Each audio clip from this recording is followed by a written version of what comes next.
자, 그럼 마지막 질문을 한번 드려보겠습니다. 가슴 수술을 한 후에 사후 관리, 뭐 어떻게 해야 하는 게 가장 좋은 관리인지, 그리고 혹시나 부작용이 생기면 어떻게 대처를 하는 게 가장 좋은 방법인지 궁금합니다.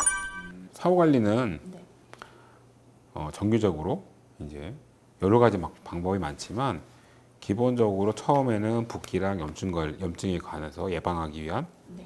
관리를 좀 받고 그 다음에 이제부터는 우리가 적응을 시키는 거예요. 적응시키고 그리고 적응 기간을 단축시키기 위해서 여러 가지 이제 레이저 빔을 조사한다거나 고주파 관리를 한다거나 마사지를 한다거나 그래서 이게 보통 일반적으로 큰 중요한 관리나 그 사후 관리는 한 달 정도면 대부분 끝나게 되고요. 환자들 한 달 정도 지나면 그냥 하고 싶은 거 다 해요. 근데 이제 사람들 따라서 내가 어떤 조건에 어떻게 했냐에 따라서 조금씩 이제 거기에 맞춰서 자기 생활 습관이나 그런 거에 맞춰서 예를 들어 단순히 얘기하면 자가 마사지나 네. 이런 게 몇 개월째까지는 필요할 수는 있죠. 안 해도 되는 사람이 있고 해야 되는 사람들이 있고. 그래서 보통 일반적으로 그렇게 이제 잔손이 좀 가는 마사지 관리까지 본다고 하면 뭐 길게 봤을 때 6개월 정도. 근데 대개는 3개월 정도 지나면 아무것도 안 하고 그냥 생활하기 시작을 하고요. 물론 그 옛날 같으면 6개월째까지 진짜 열심히 매일매일 마사지 하고 막 이러고 다니고 그랬었지만 네. 실제로는 지금은 아예 그냥 뭐 저 귀찮아서 안 할래요 하고도 좋은 결과 갖고 있는 사람들도 많이 있기 때문에 사실 사후 관리의 그 중요도라 그러죠. 네. 그 초기를 제외하고는 많이 줄어든 편이에요.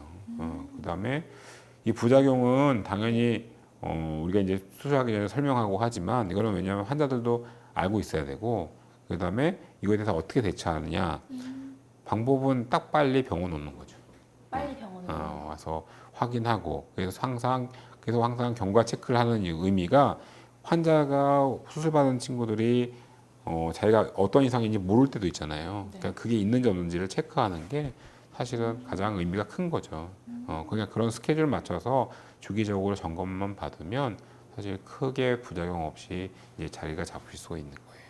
그러면은 저 같은 경우에는 되게 엎드려 있고 이런 걸 좋아하는 스타일이라서 거의 하루 종일 엎드려 있는 걸 좋아하는데 수술을 받으면은 그렇게 엎드려 있어도 상관이 없나요? 한 달 정도 지나고 나서는 다 해도 돼요. 그리고 또 한 가지 궁금한 게 그 예전에 그런 말들이 많았는데 이 가슴 수술을 하면 뭐 10년에 한 번씩 이 보형물을 갈아줘야 한다 이런 게 많았거든요. 그거는 진짜 잘못 알려져 있는 거죠. 아. 그렇죠. 사실 뭐 코도 마찬가지예요. 실리콘 뭐 5년에 한 번씩 재수술하게 돼 있다 네. 그런 얘기 있었잖아요. 어머니 세 때. 근데 전혀 상관없고요. 가슴 보형물 같은 경우에는 어쩔 수 없이 타당이 맞는 거기 때문에 네. 시간 지나서 약해지면서 터지는 경우가 있을 수 있거든요. 그렇죠. 예를 들어서 얘기해서 생리시전 수백 같은 경우는 갑자기 자고 일어났는데 가슴이 없어졌어요. 생리시전 수백은 터지면 물이니까 네.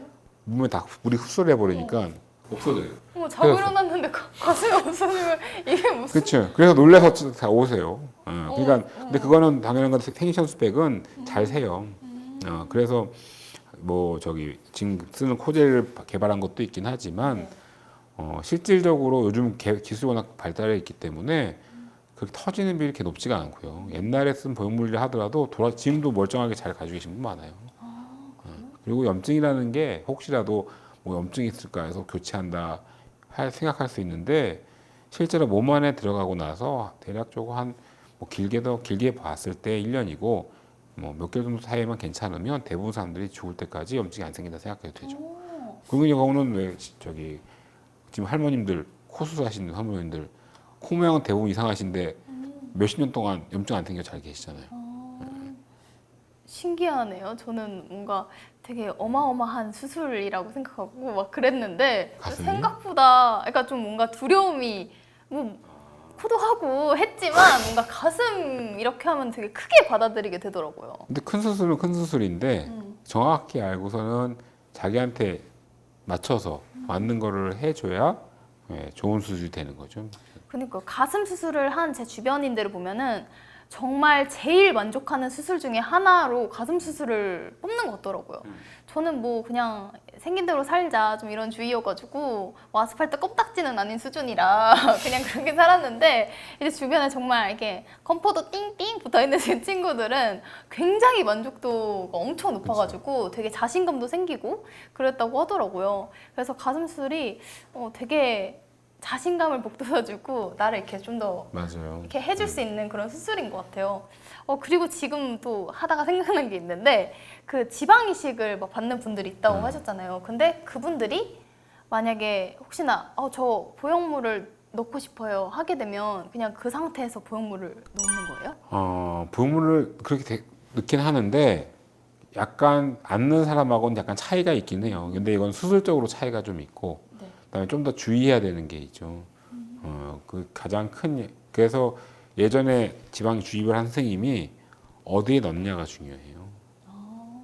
우리 아까 얘기했죠. 근육 위에 넣냐 밑에 넣냐를 결정을 하는데 너무 열심히 넣으셔서 근육 밑에 넣으시는 선생님도 있고 그다음에 이제 근육과 유선 조직 사이에 넣는 선생님도 계신데 사실 근육과 유선 조직 사이에 들어가 있으면 뭐 그냥 크게 무리하지 않고 그냥 하게 되고 근육 사이에 있을 경우에는 예를 들자면 이제 수술하려고 근육을 이렇게 공간을 만드는데 뭐가 이상한 게 지방 덩어리들이 네. 그럼 어떻게 해야 돼요?